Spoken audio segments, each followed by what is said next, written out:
Hi, and welcome to Rise, Heal, and Grow. I am Leah M. Hill, and this podcast is a production of Apollo Sunrise Center, which is a health, wellness, and spiritual retreat center located in Merrimack, Massachusetts.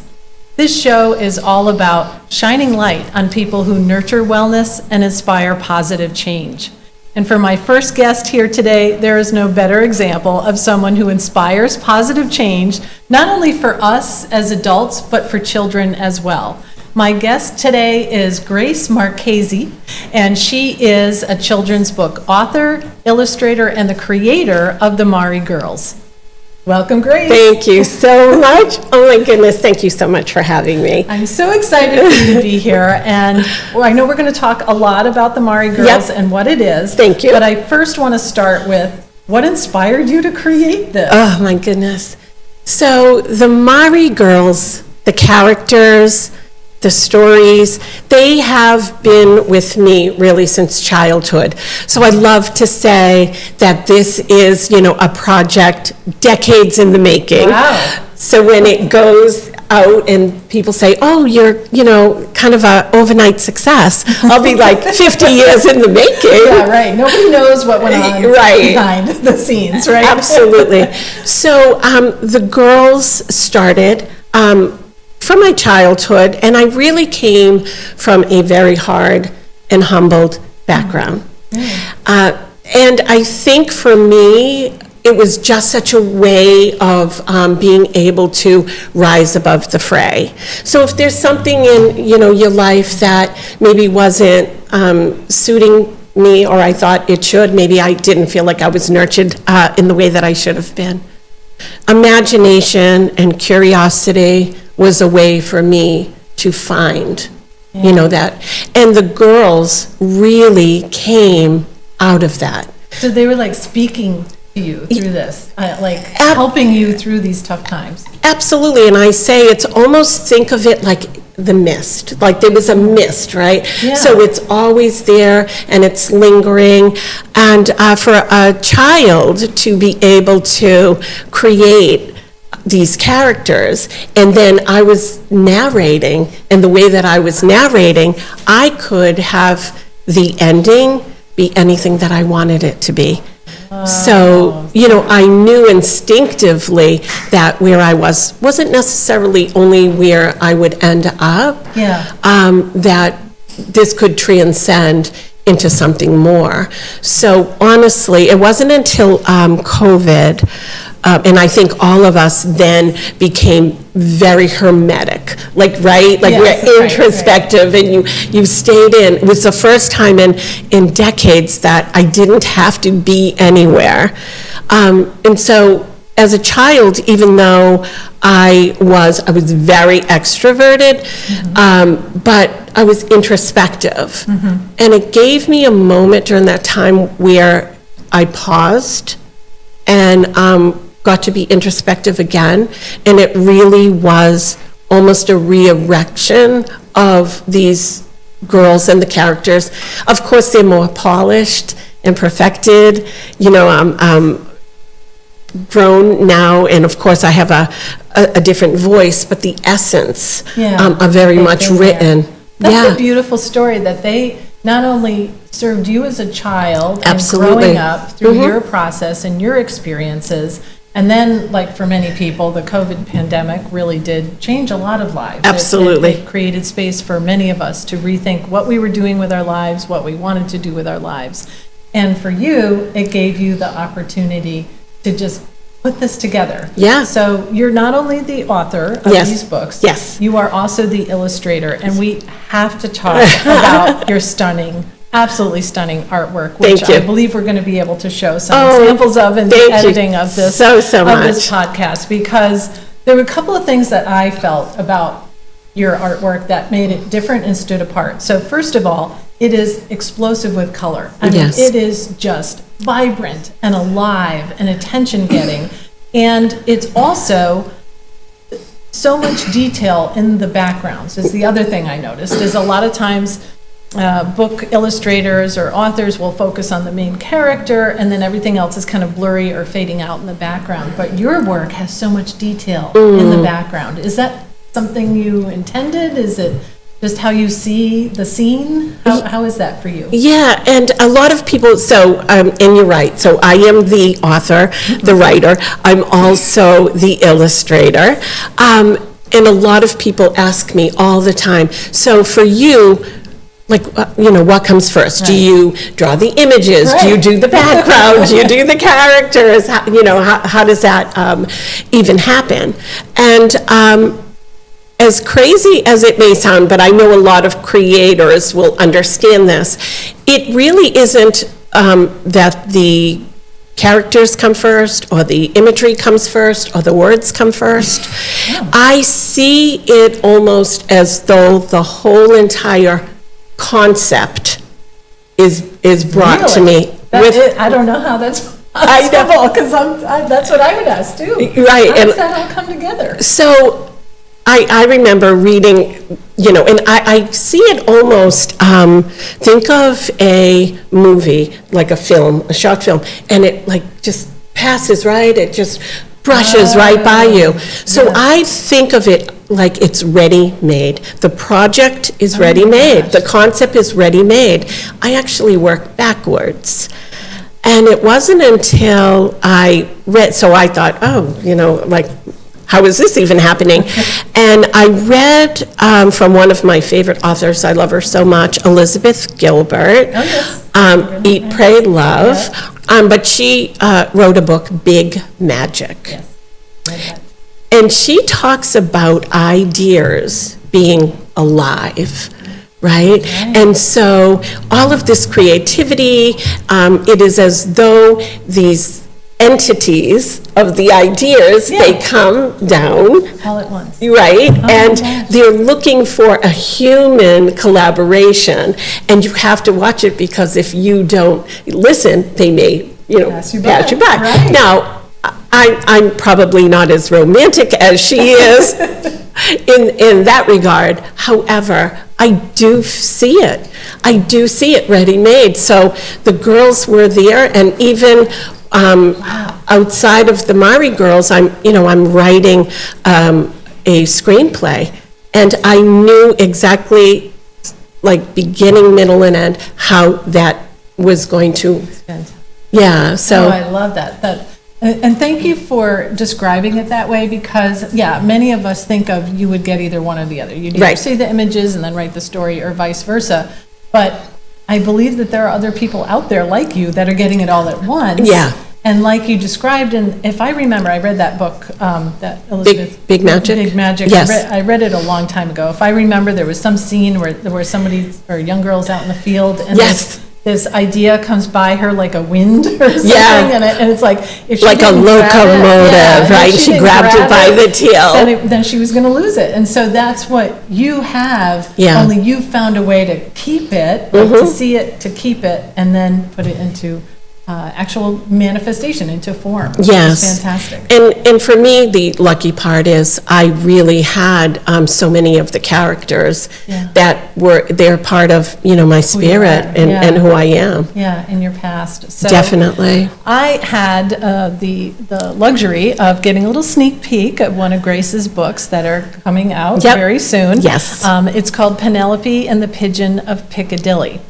And I read it, of course, I was blown away by the artwork too. But what I felt when I first read the book was, I wish I had that when I was a young girl. Yeah. And I remember, I've always been an avid reader all my life, and I remember, reading The Lion, the Witch, and the Wardrobe. I read the Nancy Drew stories, A Wrinkle in Time, and they were all great and very engrossing, but I don't remember actually identifying with a character. Yeah. And that's where I think your books are so different, because these Mari girls are so alive. Well, and thank you so much for saying that. Yeah. And one thing for me, because inclusion, and you know that is such a huge, love for me, is to be able to have girls really all over the world that feel like they're included, they're wanted, that there is this, super group out there.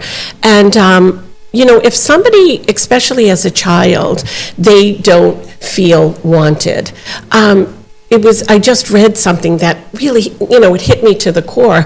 If you're not wanted or don't feel that way, you may spend your entire life trying to feel needed. And that can get you in big trouble. Right. In big trouble. Definitely. So with the girls, I really wanted them to be able to, and yourself, Penelope and the Pigeon of Piccadilly. She lives in London. I have the Ladybug and Luna's Latte, and she's in Paris. In Paris? Oh, I love Soraya by the Sea is in Greece. I have girls from Nantucket. Oh, my gosh. And the Midwest. Yeah. Because what I want the girls to be able to do is relate with characters that they see, that they say, wow, I feel that way too. Right. And how even though this girl lives on the other side of the world, yes. for me, I can still relate to her. Yes, she has the same or similar experience. Absolutely. Yeah. And they for some reason, they are very much gravitating to the imagery of the girls, and then they want to be able to be part of it, emulate them, not feel alone, all the things that are really important. It really makes a difference for girls. That's incredible. And one of the things that you talk about as well is sustaining a sense of wonder with kids.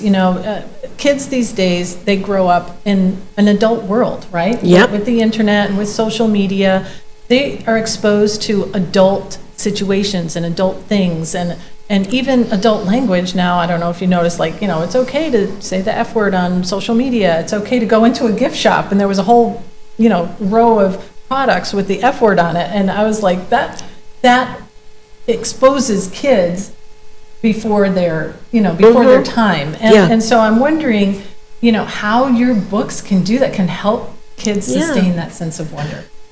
Well, I think, and you're absolutely right. And most children nowadays, they're kind of born, I always say, with like the mouse in their hand. If a computer goes awry, just ask an 8-year-old. They'll be able to, help you through it. But I knew even as a child that imagination and curiosity, I love to equate it with, it was as though I opened up the door, somebody gave me this key, and I opened up this door, and I got to go into this world of, it really is true, wonder and awe. And I want girls to live amongst the awe and to stay in that space. I mean, even Einstein, when it comes to wonder and imagination and being in awe, he says that it's more important. Imagination is more important than knowledge. I mean, knowledge can only go so far, right? There's facts, it's orderly, sequential, linear, but imagination, it's the whole entire world, and it encompasses it, and it's limitless, and so that's really very much what I want for girls, is to be in a world of imagination and wonder, and be able to relish in the moment. Yeah, and being able to embrace that is not only, like you're saying, so important for these young girls. Yeah. But I'm also thinking about adults, so like you, that are in the creative world or that want to write their book or want to do their artwork, and maybe they have some imagination, like you said, but they don't know where to start. They're afraid. Do you have any advice for people that might be struggling with that? Well, first I would probably say that everybody is afraid. Yeah. We're all afraid. Yeah, we don't want the criticism and the judgment. Right, and every single one of them. And kind of dialing it back just a little bit with what I was saying about Elizabeth Gilbert, is if you, the collective you, whoever your listeners or the audience is saying, I really want to do that, but I'm frightened to death, or I wouldn't even know where to start. I would say, again, everybody is afraid. And being afraid is good. And with big Dharma comes big responsibility. So there are going to be some things that are thrown at you. And I feel like that will be its compass to see how much you want it will you be able to go on and, do it even when you feel. In the face of fear, right. Because we all do that. And also, you are the only one that can tell your story. So if this is your journey, then it's, I don't want to say like your responsibility, but who better than you to be able, it belongs to you. Right. So it has to be in your voice, right? It has to be in your style, because no one will be able to make it shine and come to life like you can. Right. So, and I would also say that I did it. Yeah. So, I think anyone can do it, and I believe, so they should believe too. Yeah, and I like too that your belief feels like, here's my vision, here's my my truth, my reality. I'm putting it together in these stories, in these books, in this artwork, and whoever needs to find it will find it. Yes. I love that. It's like you're putting it out there, not that it's going to, like with the goal of becoming bestseller, becoming whatever, but you're putting it out there and saying, this is important. It was important for me to tell. This is a way of you telling your story. And it's important enough that I'm going to face my fears, Absolutely. Put it out there anyway, risk the judgment and the criticism and all that, and do that. And right. Oh, go ahead. Oh, no. And I was just going to say, for me, this is my purpose. Yeah. To be able to encourage girls all around the globe to believe in themselves. It was everything that I would have wanted when you were saying like wow, where were you, when I was a kid. Yeah. And the best part that I have learned from, having focus groups and having a dream team and having friends and family kind of scour through everything, all of the words, you were kind enough to, hear the stories as well, it is finding this amazing, so children are kind of looking at the future in this beautiful way. It's transcending them to any kind of an option that they could possibly want. It's giving them this hope, and it's helium, and it's making them rise. But what I've noticed is the adults that are reading are getting something different. Oh. So they are very much feeling nostalgic, yes. Almost like what you did. That was my feeling as well, yes. And they're tying into something that they have really, always wanted, and maybe they desired. It's a remembrance. So when you have like the two of them kind of coming together, right. It's absolutely, it's a beautiful combination. It's amazing because it's generational now. Right. And everybody's getting something from it. And your books transcend time as well, Oh, like you said. thank you. Yeah, definitely. And so really the Mari Girls books is more than just a series. It's absolutely. A brand. Yes. A community. Absolutely. So what is coming? Yeah. Next? What are you seeing for the future? Thank you. Yes, so it is a trademark brand. We're starting off with a series of children's books, but it will be ultimately animated films, interactive play. Oh my gosh, I love toys, games, apparel. I'm seeing dolls. Yes, dolls. I'm seeing dolls. Yeah. And you were talking a little bit about like imagination too, and I think what better than to have interactive play? Yeah.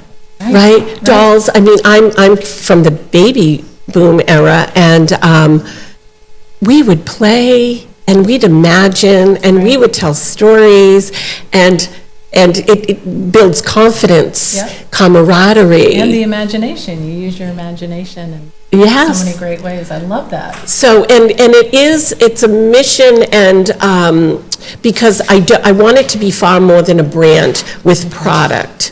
What I want it to be is almost a philosophy. And having like groups of girls, again, being able to feel empowered, and not only empower themselves, but empower other girls And I really think inclusion is going to do that, to understand that they are so much more the same than they are different.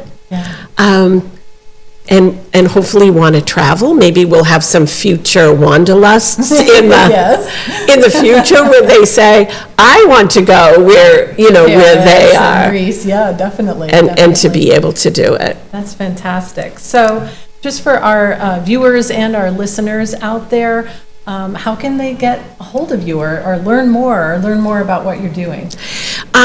So right now, I would say probably through social media. We are, because it is such a robust brand, and so we're in process right now of developing, the website. So, but they can check me out, Grace Marchese, on social media, Facebook and LinkedIn, and also the Mari Girls, Mari. Yes, and Mari is actually named after my youngest granddaughter, Mariella. We call her Mari, but Mari means beloved. And what better way for any child throughout the globe, to open up a book, and it's the beloved girls, because that's what they are. To me, they certainly are that. That is so beautiful. Thank you for sharing that gift and your gifts with the world. Thank you. And I know that the Mari Girls have so many positive messages like you had talked about. But is there one message that you might want your readers to get? If you had to pick one, like one message that you want your readers to walk away with when they read your books. Oh, God, one. That's so hard. But I think if it were one, it would probably be a knowingness, a certainty that they are loved and they are wanted, and they belong here. I would want them to have their heart stay open no matter what is happening. Find joy, chase it. Build your imagination, let it soar, and probably lastly and most importantly, other than the knowingness of that they are all those things, is that I created this brand with them in mind, because they're worth it. They're worth it to me. It makes me very emotional, but they are. Yeah, they are. Too, because just thinking about the future of our world. And what it would be like if every single young girl today got that message, held it in her heart as she grew up. And know you are beloved. Like you are the beloved Mari Girls. And that's why for me, it's far, I think people can tell, anyone who knows me knows, it's far more than a series of books. It's far more than interactive play. It really is about having children, and I write right now for young girls. Ultimately, I'll be writing for boys and older girls as well, is to stand in their light and to see how rare and they are, because there's only one, and I say this to the girls that I talk to, do you realize there's only one of you in the whole entire world? So it's up to you to make it shine and be absolutely like amazing. And I would want them to know just how incredible they are. Thank you so much, Oh my Grace. Goodness, thank you. This was so wonderful to have you on the very first episode. Yes, this is such a treat. Such a treat. And it's such a pleasure. Thank you for being here so much. Thank you so much. I just want to say thank you so much to the viewers and the listeners today. We have lots more episodes coming up, so please join us again soon. Thank you.